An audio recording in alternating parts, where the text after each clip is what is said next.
Well, hello. Does Uber drivers know that they're being watched? I did a video about 3 weeks ago about this subject, and if you're an Uber driver, you may want to pay attention a little bit and listen to what I got to say, because you may have received this in messages from Uber, but you may not have paid attention to it, or might not have looked at the details of what they're watching. Uber watches you when you're doing Uber. All right, I did a video here. Let's go back to it. So I want to make sure I get the right title for it. I did a video 3-4 weeks ago. Uber is watching. All right. In that video, I tried to explain that they do these little tests on you that you're not aware of. They send you out a report after you've completed it, letting you know that you were being tested. All right. So let's talk about this a little bit. Now I'm going to bring that back up here. It's called the Driver Insight. And you can find this in your app on what they're seeing, what they're paying attention to. If you're an Uber driver and you get out here and you just go to work, be aware that they're tracking certain things you do when you're on a run, when you have people in the car. They know what's happening. I've tried to express this before to warn people, drivers, this can get you cut off of Uber.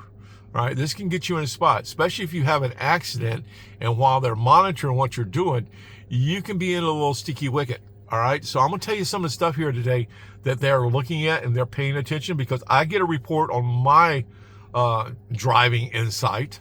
All right, so let's talk about this a little bit here, okay? Now, this is being done, and I've expressed this before, it's being done by an outside company that monitors drivers' habits, let's say. Now, some of the stuff, now mine has actually dropped. I got one, I think, last week, and I was at 88% driving, okay, which was really good. I've dropped down to 90, and I'm going to explain to the dings that they got me dinged on this past week from the week before, all right? So what they're actually looking for when you're out here is your driving behaviors, all right? How do you drive? And the things they're looking for is the speed, your turns, how fast you're taking your turns, and your phone handling. All right, that's one that's getting a lot of drivers. You're going to get kind of bit on that one, because they want to send you runs. And I was expressed before, when you get a run, deselect. Don't let them send you any more runs while you're on that run. Stop that, because that tends to, it's a safety issue as far as I'm concerned. You shouldn't be handling your phone when you, I know we do, but you shouldn't be handling your phone, blah, blah. We're going to do the classic story here. You shouldn't handle your phone while you're driving. All right, we've said it, we got it out of the way. But phone handling is one of the things they watch for. It's one of the things I get dinged for. And I do have a place over here to set it. So it does vibrate a little bit around sometimes. I don't know if that's what they're getting me on. Anyway, phone handling. Hard braking. How fast are you stopping your vehicle? And I'm going to talk about that one in just a second here. And the other one is harsh accelerations. All right. Let's talk about the ones I'm getting dinged for. The phone handling. I've expressed that. It happens. You know, I have my phone down here in my lap, whatever. They give me a run. I don't know when they start monitoring. Are they monitoring it all the time? Don't know. You're going to get dinged for phone handling. There's almost no way around it unless you're just glued. Your phone is glued all day in one spot. You're probably going to get dinged for phone handling. Hard braking. That's the one they got me. I haven't been gotten on that one before. There have been a few times in the past week I know of incidents where someone may have pulled out in front of me and I had to kind of stop a little quicker. Never hit the brakes that hard, but I had to stop. That's happened a few times. Or be at a red light and someone act like they're going to go and you kind of roll and they stop. Okay, hard braking. But this is the stuff that they're watching for. This is the stuff that they're grading you on. You're being tested, all right? And then the one down at the bottom there is harsh accelerations. Now, they've gotten me on that one before, all right? Harsh accelerations, all right? I'm in a Mustang, Mach-E, electric. I don't know if they're grading us, and I've expressed this before in the other video. I don't know if they're grading us on how harsh, compared to a gas. Electric's going to take off a little quicker. It just happens. It's just the nature of the beast, nature of this Mustang. It'll take off a little quicker than the gas vehicles that are still sitting at the red light.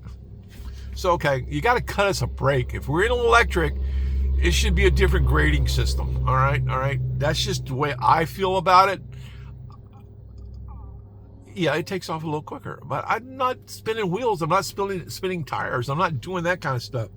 But these are the kind of things that they grade you on when you're out doing Uber. They're tracking this. Now, if you're in an accident, all right, you run into the back of somebody, whatever, and you were speeding a little bit, all right, they know that when the accident happens. They know that you were speeding just before you come to an abrupt halt, all right? They know these things, all right? So it can hurt you with the claim. I don't know. I've never been involved in that, but I can see how they would use it. They're a company. They're gonna save face. They're gonna save money any way they can. So if you're in a vehicle and you're out here and you've got peeps in the car, you definitely want to be careful. You know those moments, but understand that while you have them in the car, and maybe when they're not in the car, I don't know. If you're just signed onto the app, it's probably still monitoring what you're doing. I would think that. I don't see how they're not. If you're signed onto the app, I imagine they're monitoring your driving capabilities. All right, and that can get you cut off the system. If you're someone that's out here just balls to the wall, let's go ahead and say it, balls to the wall, from point A to point B all the time, they know you are. And if you have that accident, you could be in a spot where Uber says, other than covering the people that were in your car and taking care of them, you might be up a creek on your own. All right. So I don't know. I'm just throwing it out here, letting you know, they watch what you're doing when you have people in the car or you're signed onto the app. They know where you're at and they know what you're doing as far as your driving behaviors, as they put it down here, your driving behaviors. They monitor the situation, and it's for liability, flat out liability. Now, you guys have been commenting on some of the other stuff that I've been posting here lately. I want to thank you. The comments have been absolutely fantastic. Comment, subscribe, ring the bell, do the thumbs up, all that kind of stuff.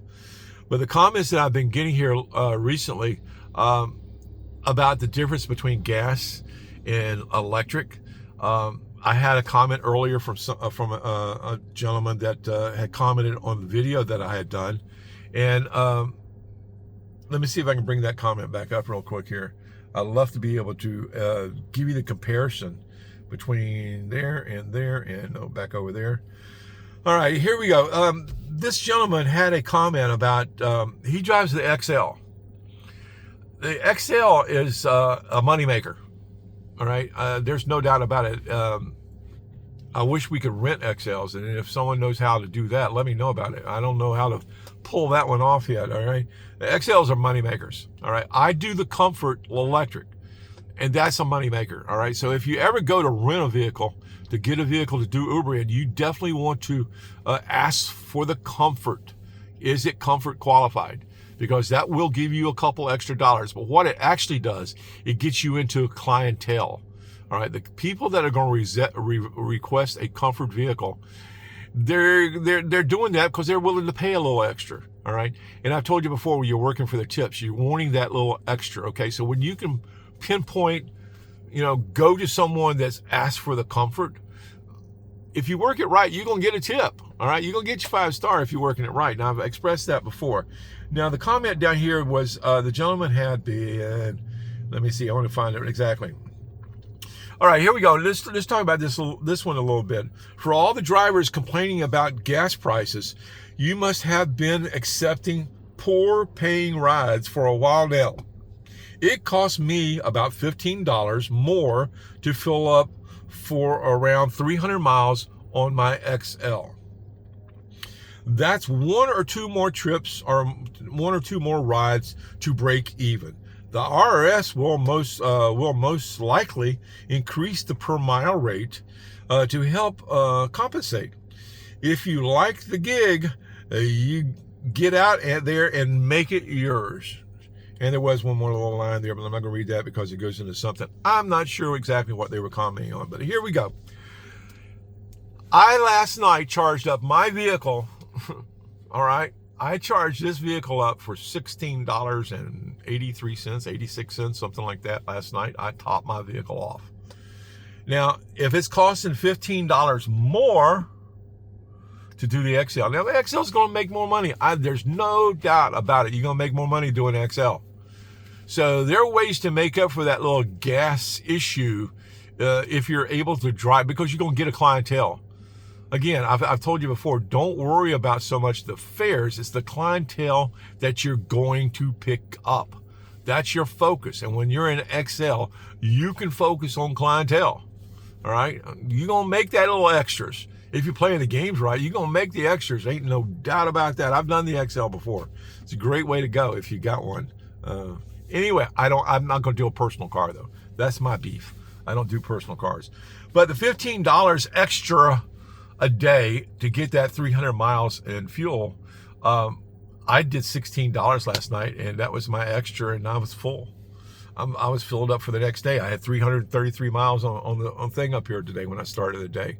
You know, I'm just down to 272 miles right now. I still got the rest of the day to go, and it's 2:30 in the afternoon. I'm sitting pretty, and I'm sure I'll go out tonight, and it'll be less than $20 to top off again. That's just the way it is. And the most I've paid ever doing this was $30, and I had it down that day. All right, I've never let it get that low again. There's no reason to. The way I work my system. All right, but anyway, so I understand if you can do the XL and it's your personal car. I can see a way of making that one work. All right, I can see making a personal car do an XL and making it work. If that car is just set up for that's all it's ever used for, you can make that game work. All right, especially making the side money. The side money with XL is excellent. But I do the electric, and I'm happy with it. And this video has done it again to me. I got off on a subject I wasn't intending to talk about, that comment, but I did. Anyway, hang with me. Daddy-o up, thumbs up, subscribe, ring the bell, do all that kind of stuff. I got something I got to go do. I just realized this is going way too long. Anyway, I'm out of here. See you again maybe tomorrow. Bye. Daddy-o out.